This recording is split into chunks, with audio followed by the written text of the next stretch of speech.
Hey, everybody.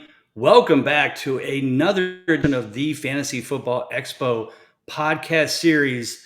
And you may notice this gentleman sitting to the right of us. Yeah, that's Austin Ekeler. And we are so excited to have him here. We are working with him, his amazing foundation, charity draft.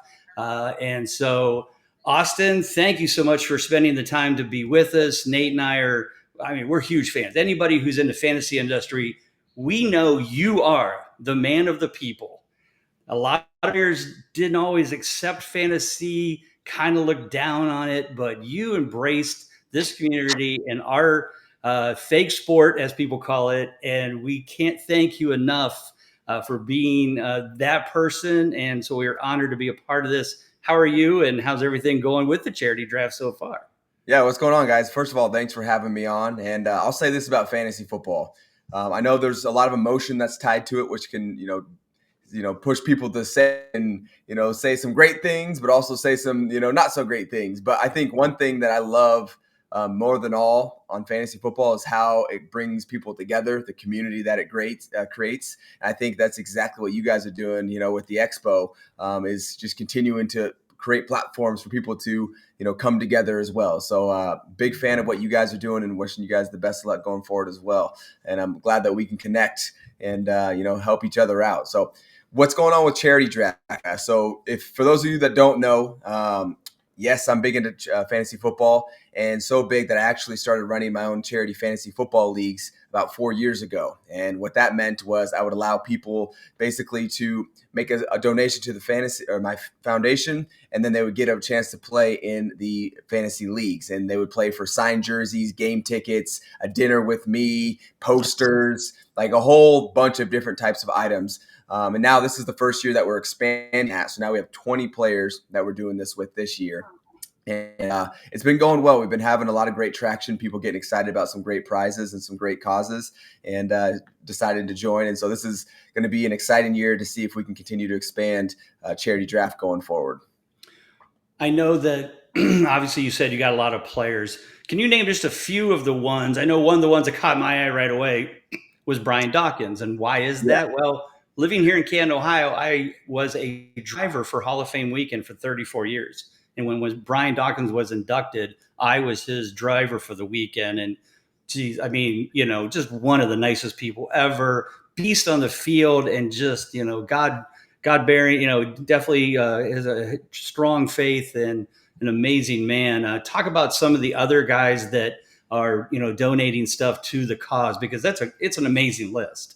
Yeah, absolutely. You mentioned Brian Dawkins, and the clip of him, when his teammates, he said he's going to take his soul, like that will always live in my mind every time I think of Brian Dawkins. Like, he's going to take his soul. We have Ray Lewis as well, who's obviously another legend that has been doing a lot of great stuff around the world. Ray Lewis, I've learned a little bit more about him and his passion to just express and expand opportunities and help the youth. Not just in America, but around the world. Has been awesome to work with him and get to know him a little bit more. We have others like Marcus Mariota, Geno Smith, and as I mentioned, a whole bunch of other guys. Justin Reid, Trent McDuffie, some defensive players as well. So hey, this is actually a way we can give some use out of fantasy football for defensive players, because they don't really get much love out of it. So I was excited about that. But a lot of guys that are doing a lot of great things. And I really see this project just expanding in the future, because it is a great way to utilize something that's already going on and something we're already passionate about. And so now it's just a way to make it a little bit more interesting by offering, I think Trent McDuffie, for example, is offering tickets to the Chiefs-Chargers game if you make the playoffs in one of his leagues, things like that. So there's some juicy prizes in there. One of my favorite, Brian Dawkins he has a celebrity golf tournament that he does. So there's 2 tickets up for grabs in that one. I also have game tickets. There's some game jerseys available as well. So you can click through and see all the different tiers and all the different prizes and check out more of the guys. As I mentioned, there's 20 in there. So, take your pick, and we'll continue to expand year after year. Nice. That's really awesome. So Austin, you've also got a foundation in your name. Tell us a little bit about that. When was that founded, and what does that support? Yeah, the support that I've really started to really focus on was tangible resources back into the community. And I actually learned from one of my mentors, because I had initially wanted to go into mentoring young individuals. This was about my third year, so 2019. And actually my mentor said, Austin, you can mentor individuals. However, you can only take someone as far as their capabilities and they're willing to go. And so that really stuck home with me. And so I was like, okay, how can I then still enable some of these people and give them a platform to be the best version of themselves? And I saw that through different tangible resources. For example, the weight room. I was just talking, I think it was with your nephew, about the weight room. Like that one hits home with me, because I think there's so many transferable skills from the weight room that go to real life. And so we renovate weight rooms for high schools that have like really outdated, worn down equipment. And that's one of those things that I can't necessarily go in there and push you, but it's there for you to utilize. And those skills are there for you to go and actually find them and push yourself through them. We've done like washers and dryers for communities that have a lot of low income housing individuals. We've done, football supplies, school supplies. So tangible touch, I could touch this resource and use it to make hopefully my life a little bit better, or myself. So that's what we're doing with the Austin Ekeler Foundation. So it's a great cause that we'll continue to run as long as I'm alive. Great. Good stuff. So, Austin, obviously we got to throw a football question in. So what's your outlook for the season with the Washington Commanders? What's the future hold? I know we would love to see you play forever. You would love to play forever, but obviously that's always never a thing. But talk about, this year, we're obviously another year with the Commanders, amazing team, really moving in the right direction. Talk about that. Yeah, I think coming into last year, there was really not a really established expectation of what to expect out of our group from a media standpoint and from an outside standpoint. For ourselves, we expect the highest no matter what. I don't care if they went 0-16 or 0-17 the year before. We expect to come out and be competitive. So for us internally, last year we were like, oh, be competitive. However, it was a new group, and so we hadn't had that that reputation of, okay, we can actually go do that. So we had to set out to prove that. Now we've done that. Okay, we've proven that we have pieces, we have playmakers that can make plays. However, the NFL is a what are you doing for me lately type of league. What you did last year was great. Like that was celebrated and that was awesome for you then.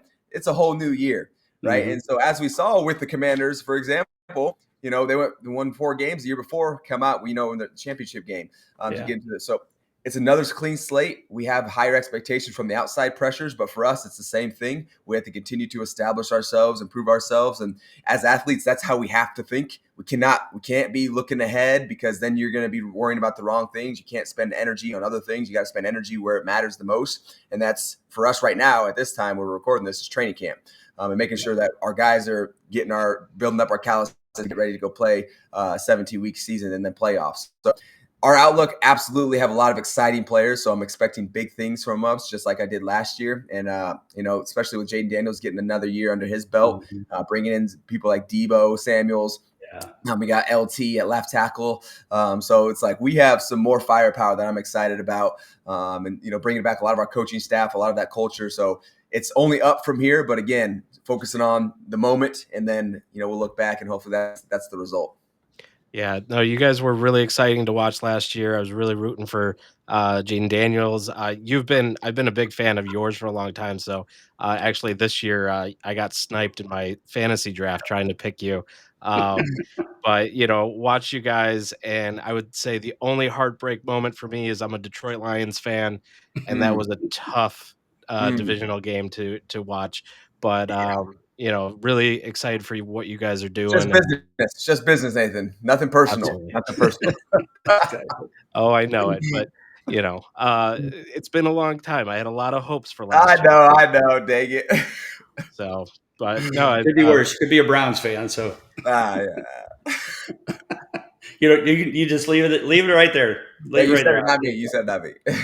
Yeah, exactly. I'm interested to know a little bit more about how you're getting into fantasy football, and how kind of where you want to take things. Like, where are you going with this charity league, and kind of what are your expectations for the future?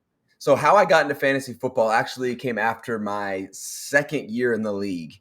this is before I had never really played fantasy football before. I think the first time I ever played fantasy football, it was hilarious. Actually, it was like back in 7th grade, and my friend was like, "Hey, let's play." And so I showed up to the day with the draft, and I had my sheet of players that I wanted because I didn't know how the draft worked. So I was like, I want all these players. It was all the top players from each position that I wanted on my team. And my buddy's like, "This is funny." He's actually Trent. He's a long snapper for the Dallas Cowboys. He's like, that's not necessarily how it works. And so I learned my lesson on fantasy football, but that actually didn't bring it back up into my life until, like I said, after my second year in the league, where I started to apparently contribute to some people's teams.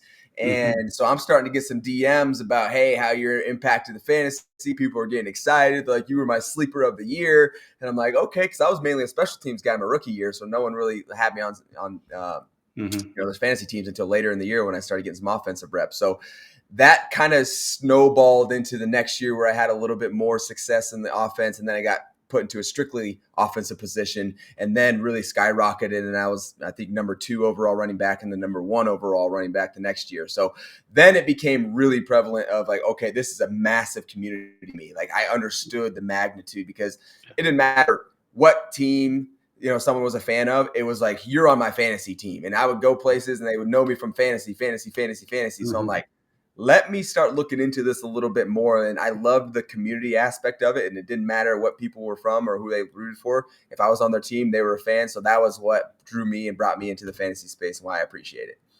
No, that's awesome. Yeah. And so the expo is, you've already kind of noticed online. So we get about 750, 800 people of our closest friends come from all over the country, Mexico, Canada, a couple from overseas have come in our past 6 years. And like I said, I'm really excited that we get to donate these to your cause, help the cause, raise money. And hopefully somewhere down the road, we'll be honored to have you do some of your charity drafts live in Canton, Right. Ohio. So that would be awesome. I'm assuming you know about the Scott Fish Bowl, correct? So I actually met with, a few weeks ago. Yes. Okay. Yes.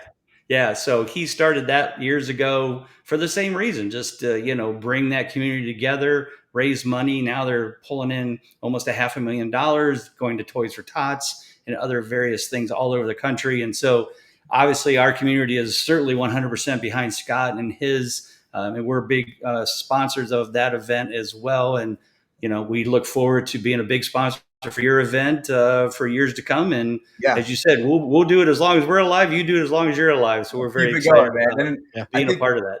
I think what's important too is what I love about what you guys are doing is it brings the real substance to it, because yes, during the season when you're going through your league, that's exciting. But I think to kick it off, if you can do those in-person events, that really sets the tone and sets the excitement of something that was really like a staple year that kind of like kicked off fantasy. And so, and you get to get around like-minded people that are also looking forward to fantasy football, meet some new friends, I'm sure, meet some connections from people all around the world. And, it's those types of events that you meet people that you would have never come across in your life. And so that's why I think that's super special that you guys are doing that. And thank you.